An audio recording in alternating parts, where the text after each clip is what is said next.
June 26, 1944. Hollandia Air Base, Dutch New Guinea. The checkers game sat unfinished as Lieutenant Colonel Charles MacDonald looked up from the board. The man standing at his screen door had just introduced himself, but the name hadn't fully registered.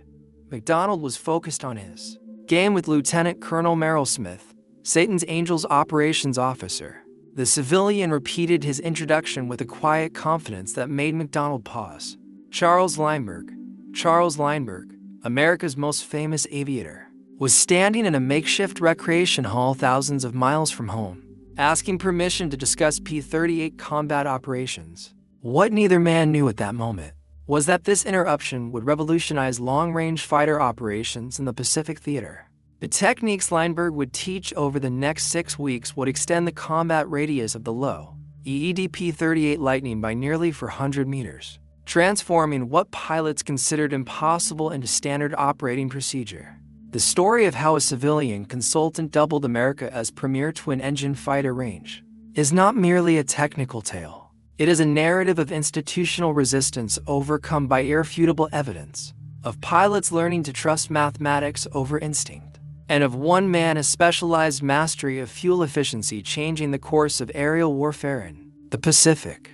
The mathematics of extended range were being written, not in engineering manuals, but in the daily experience of pilots who would learn that everything they had been taught about engine management was incomplete. The impossible was about to become routine, and the teacher was a 42-year-old civilian who hadn't flown a P-38 until 3 days earlier. The path to that screen door in Hollandia began 17 years earlier over the Atlantic Ocean. On May 20th through 21st, 1927, Charles Augustus Lindbergh had transformed aviation forever by flying 3,600 meters from New York to Paris alone in 33.5 hours. The Ryan NYP monoplane he flew, Spirit of St. Louis, carried 450 gallons of fuel in tanks so large they blocked forward vision. Lindbergh had navigated by periscope and dead reckoning, managing fuel consumption with a precision that would have seemed paranoid to other pilots of that era. He landed at Labor Field with 85 gallons remaining, having achieved fuel economy that experts had considered impossible for a Wright Whirlwind radial engine.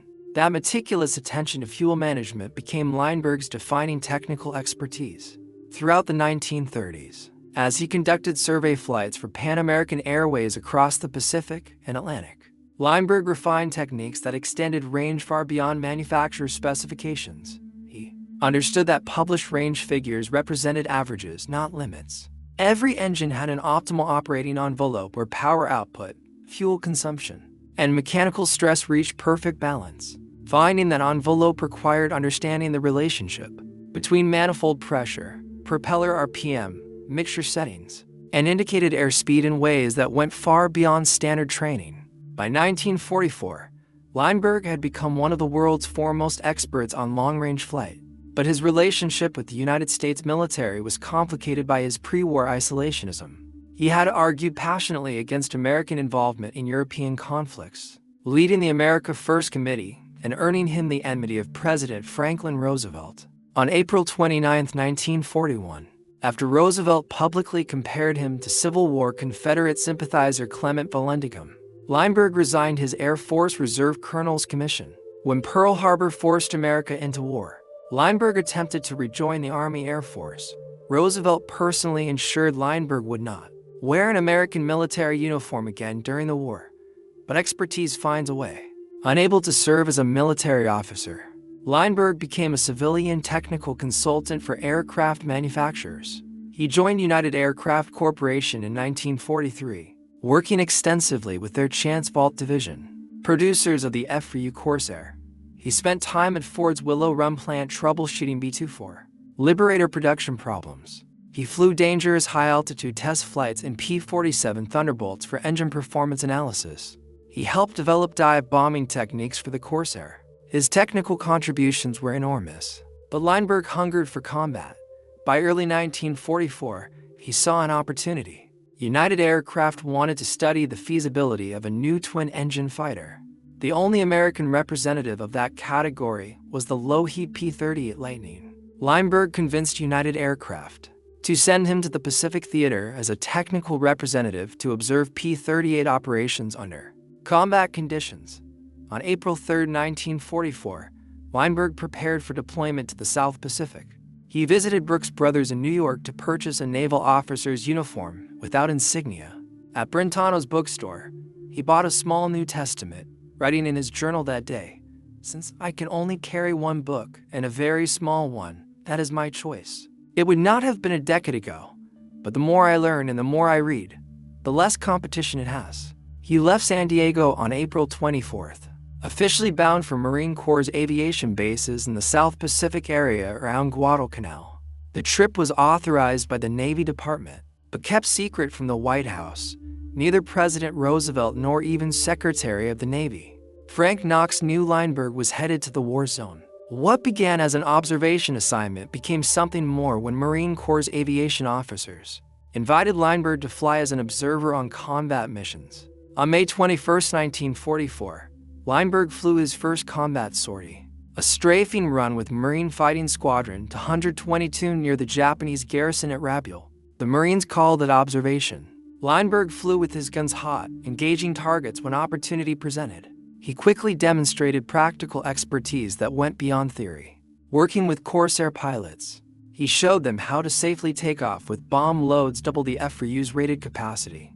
The Marines had been losing aircraft to overweight accidents. Weinberg's careful analysis of power settings, takeoff speeds, and weight distribution reduced accidents while increasing strike capability. Word spread through the Pacific Theater that the famous aviator was flying combat missions as a civilian and solving operational problems that had stumped military pilots for months.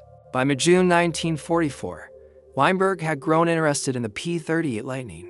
United Aircraft's interest in twin-engine fighters was genuine, but Weinberg had also heard that the 475th Fighter Group, Satan's Angels, was one of the hottest Lightning outfits in the Pacific. If he wanted to learn about the P-38, that was the place to go. On June 15, 1944, Weinberg hitched a flight to Finchen, New Guinea. He announced his presence to 5th Air Force headquarters at Nadsab, where Colonel Marion Cooper lunched with him. On Sunday evening, June 18th, Weinberg dined with General Ennis Whitehead, discussing New Guinea developments and his plans to observe P-38 operations. The authorization was informal, unofficial, and insufficient by strict military standards. But in the fluid command structure of the Southwest Pacific Theater, personal connections and demonstrated competence often mattered more than paperwork. On June 20th, Weinberg spent an hour and 20 minutes getting checked out in a P-38 with the 35th Squadron of the 8th Fighter Group. It was his first time in the distinctive twin-boom fighter. On June 26th, he flew to Hollandia and walked in on Lieutenant Colonel MacDonald's checkers game. MacDonald was 29 years old and already a 10-victory ace. He commanded the 475th Fighter Group, which had been activated in Australia on May 14, 1943, and has since become one of the highest-scoring P-38 units in the theater. The group's three squadrons, the 431st, 432nd, and 433rd, flew the latest P-38J models with improved intercoolers and additional fuel capacity. These Lightnings were the longest-range fighters in the Pacific, capable of missions that no other aircraft could fly. But even with drop tanks, the P-38's operational radius was limited.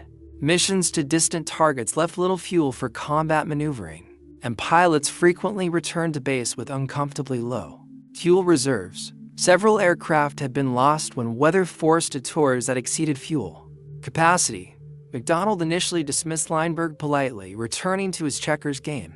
But when Weinberg explained that General Hutchinson, 3rd Air Task Force commander, had sent him to discuss P-38 combat operations, MacDonald paid attention. After a brief conversation, MacDonald asked Weinberg if he'd like to fly a mission the next day. Weinberg agreed. The mission would launch at dawn, rather than return to headquarters. MacDonald suggested Weinberg stay at the 475th camp to eliminate transportation problems. As Weinberg settled into the spare cot, word spread rapidly through the unit. Charles Weinberg was flying with Satan's Angels. The reaction among pilots was mixed. Lieutenant John Priority of the 433rd Squadron looked forward to meeting the legendary aviator. Others were skeptical. Some questioned whether a 42-year-old civilian, famous or not, could handle modern combat. Major Thomas McGuire, already a 15-victory ace who would finish the war as America's second highest-scoring fighter pilot with 38 confirmed kills, wanted to see what the old guy could do. On the morning of June 27, 1944, Lineberg prepared for his first P-38 combat mission.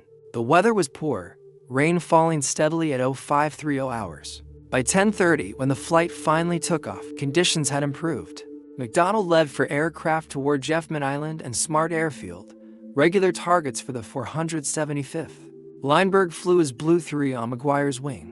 The other aircraft was piloted by Merrill Smith, already an 8-victory ace. McDonald watched Lineberg slip into perfect formation on McGuire's wing. For someone who had checked out in the P-38 only days earlier, his formation flying was flawless. The mission involved strafing an enemy barge in Kibos's Bay. Lineberg weaved through anti-aircraft fire, his cannon and machine guns raking the target. The mission was successful, and all for aircraft returned safely. But what the crew chiefs noticed after landing would prove more significant than any combat action. When the ground crew checked Lineberg's P-38 after several missions, they discovered a pattern. His aircraft consistently returned with substantially more fuel remaining than other pilots flying identical missions. After a 6.5-hour armed reconnaissance mission on July 1st to enemy airstrips along Gilvink Bay's western shore, Lineberg landed with 210 gallons of fuel remaining. Other pilots from the same mission returned with fuel gauges showing near empty tanks. On July 3rd, the group escorted 16 B-5 bombers on a strike against Jeffman Island. After the attack, the Lightnings went barge hunting. Within an hour, the pilots reported dwindling fuel and broke off for home. Lineberg continued the mission, his fuel gauges showing comfortable reserves. McDonald noticed the discrepancy and called a meeting. 2 days after Lineberg's arrival, the colonel gathered the 475th pilots in their recreation hall. The facility was crude, packed dirt floors beneath a palm-thatched roof, one ping-pong table, and some decks of cards completing the furnishings. Under glaring unshaded light bulbs, McDonald got to business. He introduced Lineberg formally and asked him to explain how he consistently returned with more fuel than any other pilot in the group. What happened next would change P-38 operations throughout the Pacific Theater. Lineberg stood before the assembled pilots and explained cruise control techniques he had worked out for the Lightning.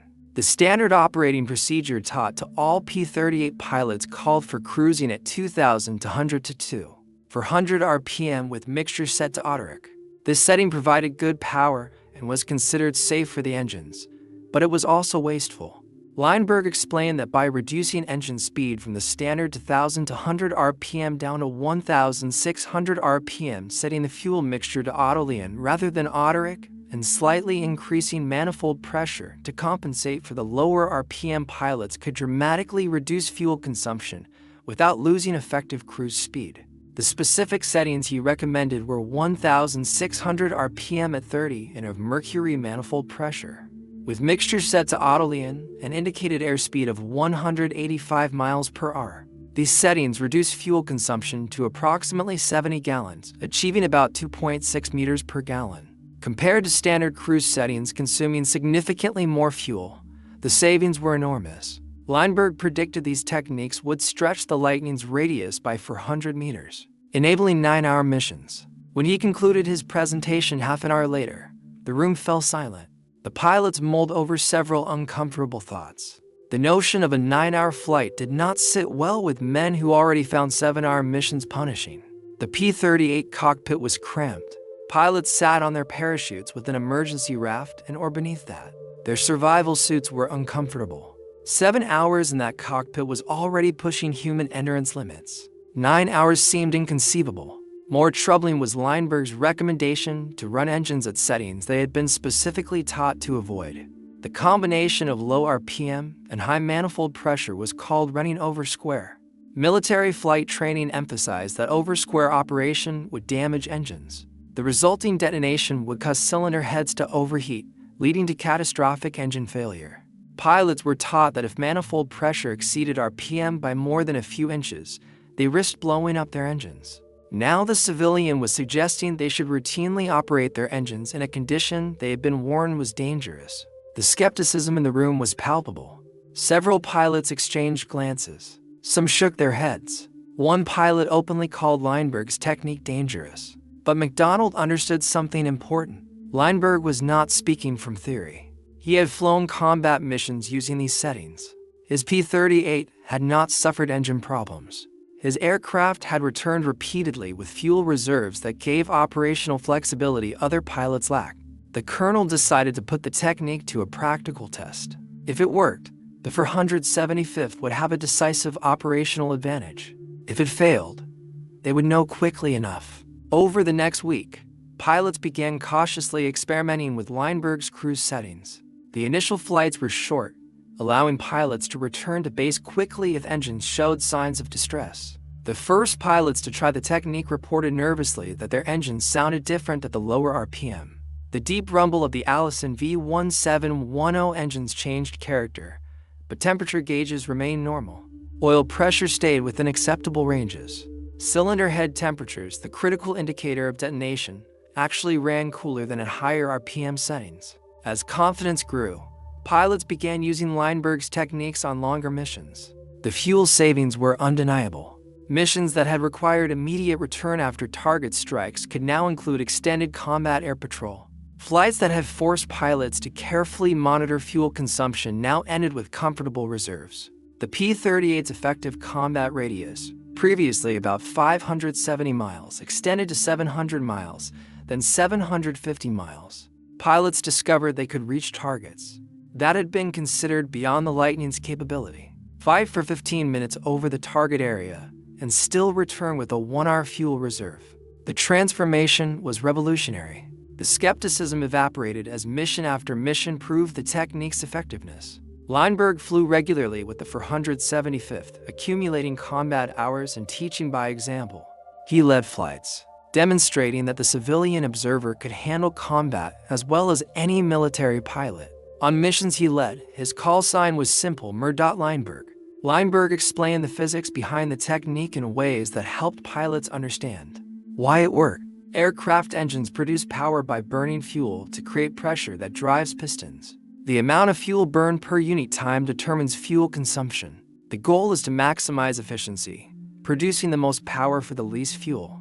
Traditional high RPM cruise settings produced plenty of power but wasted fuel because the engine cycled rapidly, burning fuel unnecessarily. By reducing RPM and increasing manifold pressure, the same power could be produced with fewer combustion cycles, each using fuel more efficiently. The lean mixture setting further improved efficiency by providing just enough fuel for complete combustion, eliminating the excess used in automatic mode for engine cooling at high power settings. The engines did not detonate because the power setting, though over square by ratio, was not actually high power operation. Manifold pressure of 30 and was moderate, well below the 60 in war emergency power settings used for takeoff and combat. The lower RPM actually reduced mechanical stress on engine components.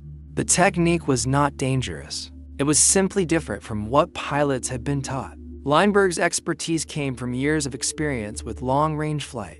His 1927 Atlantic crossing had taught him that published specifications were starting points, not limits.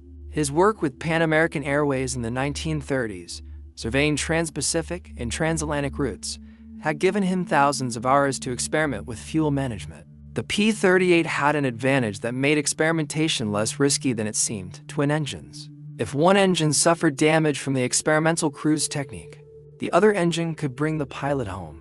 Over the vast Pacific, where mechanical failure meant death by drowning or capture by the Japanese, most pilots in single-engine fighters flew conservatively. But the P-38's redundancy created a margin for safely exploring the envelope, and Lineberg knew from the supply situation that the risk was acceptable. Allison was shipping spare V1710 engines and parts to the Pacific in generous quantities. If an engine needed replacement after experimental operation, ground crews could install a fresh power plant quickly. The operational advantage of extended range justified accepting a small risk of increased engine wear. The calculation proved correct. No P-38 engines failed due to Lineberg's cruise techniques. By late July 1944, Lineberg's cruise control techniques were spreading throughout 5th Air Force P-38 units. The 475th Fighter Group's success was impossible to ignore. Word spread to other squadrons. Pilots talked. Ground crews compared fuel consumption data. Other commanders wanted the same operational advantage Satan's Angels now enjoyed. Lineberg gave additional presentations to pilots from other units. He explained the technique patiently, answering technical questions, addressing concerns about engine safety. The adoption was not immediate or universal, but it was steady. July 28, 1944 brought Lineberg's most dramatic moment with the 475th. The mission was a bomber escort to the Sarin area, flying with the 433rd Squadron. Lineberg flew as Blue 3 in a 4-ship flight over Elputi Bay. Blue Flight encountered enemy aircraft. 2 Mitsubishi Ki-51 Sonyas, Japanese light bombers used for reconnaissance and ground attack, were returning from searching for a missing comrade. The Sonyas belonged to the 73rd Independent Flying Chutai. One was piloted by the unit's commanding officer, Captain Saburo Shimada, the other by Sergeant Yokogi. The American fighters attacked. The Sonyas were outmatched, slower, less maneuverable, and lightly armed compared to the Lightnings. They should have been easy kills. But Shimada was an experienced pilot who had no intention of dying easily. The engagement turned into a running battle. P-38s from the 9th Fighter Squadron had found the Sonyas first and were already engaged when McDonald's flight arrived. Shimada's wingman, Sergeant Yokogi, was hit by cannon fire from Lieutenant Wade Lewis. The Sonya's left wing caught fire. As the enemy aircraft straightened out to run, Lieutenant J.C. Haslip slipped behind and fired a long burst. The stricken Sonya trailed smoke and dove into the sea. Shimada's Sonya continued the fight. For 30 minutes, the Japanese captain outmaneuvered multiple attacking P-38s. He threw his aircraft into violent banks, wingtips streaming condensation as he racked the Sonya through maximum rate turns. P-38 pilots tried pulling lead on the target, but couldn't hold the aim point. The slower Japanese aircraft could turn inside the faster American fighters. Captain Danforth Miller, McDonald's wingman, managed to briefly get the Sonya in his gun sight, but lost track as Shimada completed a hard left turn. Miller's tracers fell 80 feet behind. Then Shimada did something unexpected. Rather than continuing evasive maneuvers, he turned directly toward the approaching Lineberg. The two aircraft flew at each other head-on at a closing speed of nearly 500 miles per hour. For Lineberg, a man who had flown thousands of hours but never faced an enemy aircraft trying to kill him, the moment crystallized with terrible clarity. Shimada held his course. Whether attempting a ramming attack or simply hoping to exchange fire head-on, the Japanese captain committed to a collision course. Lineberg instinctively sighted Sonya's radial engine and pressed his trigger. The P-38's armament, 120mm cannon and .450 caliber machine guns concentrated in the nose, erupted for 6 seconds. Lineberg held the trigger down. Bullets and shells slammed into the front of the Sonya. The Mitsubishi's propeller visibly slowed. Smoke poured from the engine, but Shimada held his course. At the last moment, Lineberg pulled up violently, his P-38 passing over the damaged Sonya with feet to spare. Shimada's aircraft went into a steep dive. Other P-38s fired additional bursts. The Sonya continued diving, trailing smoke until it hit the ocean at high speed. A fountain of white spray marked the impact. Foam spread in concentric circles on the water's surface. Then the waves merged back into the sea. Captain Samburu Shimada and his observer were dead. Back at base, the kill credit was discussed. Multiple pilots had hit the Sonya.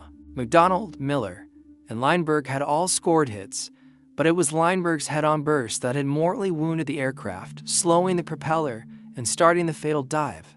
Unofficially, the pilots agreed. Lineberg had scored his first and only kill. The victory was not entered in the 475th's official war record. Lineberg was a civilian. His participation in combat was already irregular. Recording an official kill would raise questions that might end his time with the unit. 3 days later, on August 1st, Lineberg nearly died. The mission was a fighter sweep to the Palau Islands. The flight encountered Japanese Zeros. In the ensuing dogfight, Lineberg found himself in a turning fight with a Zero pilot who very nearly shot him down. Only McDonald's intervention, calling, break right, and then engaging the Zero himself, saved Lineberg's life. The close call convinced 5th Air Force headquarters that enough was enough. Lineberg had proven his techniques worked. He had flown approximately 50 combat missions across all his Pacific service. including about 25 P-38 missions with the 475th. He had shot down an enemy aircraft. He had nearly been killed. It was time to return him to the United States before something went irreversibly wrong. On August 12, 1944, Lindbergh left Hollandia to return home. The pilots of the 475th Fighter Group gathered to see him off. Their respect for the civilian technical representative was genuine. He had not just taught them techniques that extended their combat radius. He had flown with them, fought with them, and proven himself in conditions where rank and fame meant nothing. The impact of Lindbergh's fuel efficiency techniques extended far beyond the 475th Fighter Group. By October 1944, P-38 units throughout the Pacific were using variations of his cruise control settings. The specific numbers varied slightly between units and conditions, but the principle was universal. Lower RPM, higher manifold pressure, leaner mixture, all combined to extend range dramatically. The operational implications were profound. Targets that had been unreachable became accessible. Japanese bases that had enjoyed immunity from fighter escorts now faced P-38s with enough fuel to fight over the target and return home safely. The extended range allowed fighters to escort bombers on missions that had previously been flown unescorted or not flown at all. Long-range fighter sweeps could penetrate deeper into Japanese-held territory. The P-38 groups in Dutch New Guinea were soon flying 950 miles to targets, fighting for 15 minutes, and returning to base. Such missions had been impossible before Lindbergh's techniques became standard practice. The range extension was not trivial. In the second half of 1944, the increased combat radius enabled operations that directly supported MacArthur's advance toward the Philippines. Airfields that could not have been supported by existing fighter ranges became viable forward bases. Invasion plans that had required waiting for closer airfields could proceed more quickly. The strategic impact was measured not just in miles, but in time. Operations that would have taken months were completed in weeks because fighter cover could reach farther faster. The technique also saved lives. Pilots who previously returned to base with fuel gauges showing empty now had reserves for emergencies. Bad weather that forced detours no longer meant certain loss of aircraft. Pilots who sustained damage in combat had better chances of reaching home. The fuel reserves provided a safety margin that directly reduced combat losses. From non-combat causes, the extended range proved especially valuable during the liberation of the Philippines. When MacArthur's forces invaded Leyte in October 1944, P-38s flying from bases in New Guinea and Morotai provided fighter cover over distances that had been impossible months earlier. The difference between reaching the target with no fuel reserves and reaching it with an hour of fuel meant the difference between providing effective cover and merely showing up. Yet the adoption of these techniques was not without controversy. Some commanders initially resisted, concerned about engine reliability. Some pilots remained skeptical, trusting their training more than a civilian's advice. Some maintenance officers worried about increased wear on engines. But the evidence was undeniable. Units using Lindbergh's techniques reported no increase in engine failures. Fuel consumption data showed dramatic improvements. Mission reports documented successful operations that had been impossible before. By late 1944, Lindbergh's cruise control technique was officially incorporated into P-38 operating procedures. What had begun as a civilian technical representative's observation had become standard doctrine. The U.S. Army Air Forces published updated cruise control charts for the P-38 that reflected Lindbergh's discoveries. Pilot training materials were revised to include proper lean of peak mixture operation. The broader story of Lindbergh's Pacific service reveals a man driven by complex motivations. His pre-war isolationism had made him a controversial figure. His comments about aviation technology in Nazi Germany had earned him accusations of Nazi sympathy. His public opposition to American entry into World War II had destroyed his relationship with President Roosevelt. When war came, Lindbergh found himself a pariah despite being one of America's most accomplished aviators. But in the Pacific theater, far from Washington politics, Lindbergh found redemption through technical competence. The Marine and Army Air Force pilots who flew with him judged him not on political positions, but on flying skill and courage. Major Richard Bong, America's highest-scoring ace with 40 victories achieved, while serving with V Fighter Command headquarters and various units across the theater. told a United Press reporter that Lineberg was as hot a pilot as any of us. He would have been out there knocking off Japs every day if General Kenny had let him. The assessment from someone of Bong's caliber meant more than any political rehabilitation could have provided. Lineberg had proven himself where proof mattered most, in combat. After returning to the United States in mid-August 1944, Lineberg continued his technical contributions to the war effort. In October 1944, he participated in a joint Army-Navy conference on fighter aircraft performance at Naval Air Station Patuxent River, Maryland. He flew and evaluated captured Japanese aircraft, providing insights into enemy capabilities.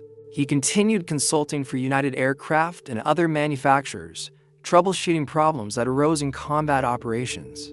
The technical specifications of what Lineberg accomplished reveal the magnitude of improvement.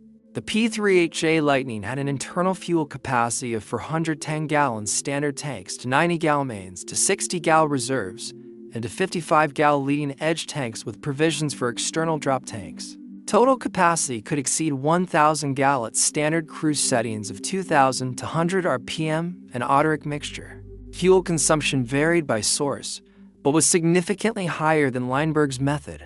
Lineberg's technique reduced consumption to approximately 70 gallons per hour total. Combat radius increased from approximately 570 miles to 750 miles with the same combat, and reserve allowances, representing a 31% improvement for missions requiring maximum range. Additional drop tanks combined with cruise techniques achieved flights approaching 9 hours, covering over 1,000 miles. These capabilities transformed Pacific operations. The strategic island hopping campaign that characterized MacArthur's advance through New Guinea and into the Philippines relied on air superiority at each stage. Fighter range determined which islands could be bypassed and which required direct assault to provide airfields. By extending fighter range, Lineberg's techniques allowed bolder operational planning. Islands that would have required costly amphibious assaults could be bypassed because fighters could reach targets from more distant bases. Some historians have incorrectly attributed Lineberg's range extension techniques to the April 1943 mission that intercepted and shot down Japanese Admiral Isoroku Yamamoto's transport aircraft. That mission, flown by P-38s from the 339th Fighter Squadron based at Guadalcanal, did push the Lightning's range limits, but Lineberg had nothing to do with it. He did not arrive in the Pacific theater until more than a year later. What Lineberg contributed was making such extreme range missions routine rather than exceptional. The human element of Lineberg's achievement deserves emphasis.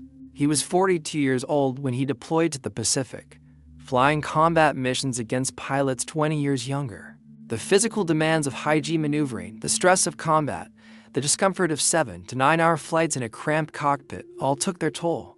But Lineberg never asked for special treatment. He flew the same missions, faced the same dangers, and followed the same procedures as the young lieutenants and captains who made up the bulk of the 475th. His willingness to prove his techniques through personal demonstration was crucial to their acceptance. If he had simply lectured about fuel management from the safety of headquarters, pilots would have dismissed him as another theorist who didn't understand combat realities. By flying missions and consistently proving his techniques worked, he earned credibility that no amount of rank or fame could have provided. The psychological impact of Lineberg's success extended beyond fuel management. He demonstrated that civilian technical expertise had value in combat operations. Military organizations naturally privilege rank and combat experience, but complex modern warfare required technical sophistication that often resided outside the military chain of command. Lineberg proved that civilians with specialized knowledge could contribute meaningfully to combat effectiveness if given the opportunity. His success encouraged military commanders to listen to civilian technical representatives from aircraft manufacturers, engine companies, and research organizations. The improved cooperation between military users and civilian developers accelerated the pace of technical innovation throughout the war. The P-38 Lightning itself deserves recognition as an aircraft that enabled Lineberg's techniques. The twin-engine configuration provided the redundancy that made experimentation safer. The Allison V1710 engines, while often criticized for various problems, responded well to careful mixture management. The P-38's fuel system, with its multiple tanks and transfer pumps, allowed pilots to manage fuel carefully. The aircraft's stability made it suitable for long-duration cruise flight. By late 1944 and early 1945, the P-38 was being replaced in some theaters by the P-51 Mustang, which offered better performance at high altitude and longer range with the same fuel load. But in the Pacific, the P-38 remained valuable throughout the war. Its twin engines provided safety over water. Its heavy armament delivered devastating firepower. Its maneuverability at low to medium altitude suited Pacific combat conditions, and its range, especially when flown using Lineberg's techniques, remained exceptional. The final statistics tell the story. The 475th Fighter Group, flying P-38s exclusively, achieved 551 aerial victories, making it the top P-38 unit in the war.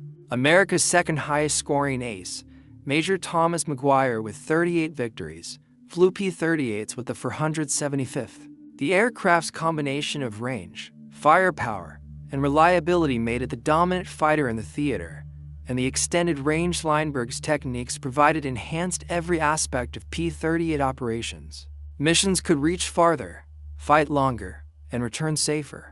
The cumulative impact over thousands of sorties and hundreds of thousands of flight hours was immeasurable but real. The story also highlights the sometimes uncomfortable relationship between expertise and institutions.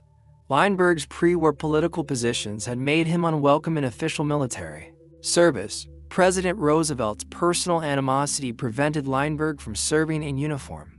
Yet, the Army Air Force needed exactly the expertise Lineberg possessed. The solution: unofficial civilian status with informal authorization to participate in combat, was irregular and would likely violate modern regulations. But it worked. Institutional rigidity gave way to operational pragmatism. The result benefited the war effort immeasurably. The men who flew with Lineberg in 1944 never forgot what he taught them. In interviews conducted decades later, former 475th pilots spoke with respect about the civilians who had flown as their equal, and taught them to fly farther than they thought possible. Colonel Warren Lewis, who commanded the 432nd Squadron, recalled Lineberg's fuel-saving settings precisely decades later. The specifics varied slightly in different accounts, reflecting adaptation to different conditions and aircraft models, but the principle was universal, and the results undeniable. Charles Augustus Lineberg died on August 26, 1974, at age 72 from lymphoma at his home in Kipahulu, Maui. He had secretly left Columbia Presbyterian Medical Center in New York on August 17th, arriving in Maui just 1 week before his death. He was buried about 3 hours after death in a simple handmade coffin built by Hawaiian ranch cowboys. Wearing work clothes in a grave 30 feet deep lined with lava rock and black beach pebbles at Palapalauhu Church Cemetery. Only 15 people attended. The grave marker is a simple concrete slab with the epitaph from Psalm 139. "If I take the wings of the morning and dwell in the uttermost parts of the sea." His wartime journals, published in 1970, provided detailed accounts of his Pacific service, including his time with the 475th. The legacy of Lineberg's Pacific service extends beyond the specific techniques he taught. He demonstrated principles that remain relevant. Technical expertise matters in combat operations. Civilian specialists can contribute meaningfully if given the opportunity. Institutional procedures should be questioned and improved when evidence supports change. Personal demonstration is more persuasive than abstract argument. And perhaps most importantly, there is always room for improvement, even in systems that seem fully developed. In the final analysis, Lineberg's achievement in the Pacific represents a unique intersection of specialized expertise and operational necessity. The Pacific theater demanded extreme range from fighters. Existing procedures limited range below what the aircraft was technically capable of achieving. Lineberg possessed unique knowledge in fuel management from his focus on efficiency spanning decades. He had the opportunity to apply that expertise in combat conditions, where results could be measured objectively. He had the courage to demonstrate his techniques personally, risking his life to prove his theories. And he had the approach to work with pilots as an equal rather than demanding recognition for his fame. The story of German prisoners of war witnessing American industrial might showed psychological transformation through overwhelming material evidence. Lineberg's story shows technical transformation through demonstrated expertise. Both reveal that sometimes the greatest victories come not through force, but through knowledge applied with precision and proven through example. The German prisoners returned home knowing that democratic prosperity could create abundance. The American fighter pilots who learned from Lineberg gained techniques that multiplied their operational effectiveness while bringing them home safely. The P-38 Lightning flew on until war's end. Its distinctive twin-boom silhouette, a symbol of American air power in the Pacific. The pilots who flew it remember the aircraft with affection despite its quirks and challenges, and those who flew it in 1944 and after remember also the civilian who taught them that the impossible was merely difficult. That published limits were starting points, not boundaries. And that understanding could unlock capabilities hidden in plain sight. That is Lineberg's Pacific legacy, not the combat victories or the missions flown, but the knowledge shared and the techniques taught. He came as an observer and left as a teacher. He arrived as a celebrity and departed as a comrade. And he transformed an aircraft's capabilities through nothing more than understanding how it truly worked and having the courage to prove better methods existed. The pilots of Satan's angels knew what Lineberg had given them. They flew farther, fought longer, and returned safer because of knowledge shared freely by a civilian who understood fuel efficiency better than anyone else in the Pacific. That knowledge, proven in combat and adopted throughout the theater, represents one of the most successful technical innovations of the Pacific Air War. And it came not from laboratories or engineering departments, but from one man's specialized mastery of an art he had perfected 17 years earlier, over the Atlantic Ocean. That mastery, applied in a different context with different aircraft, proved as valuable in 1944 as it had been in 1927.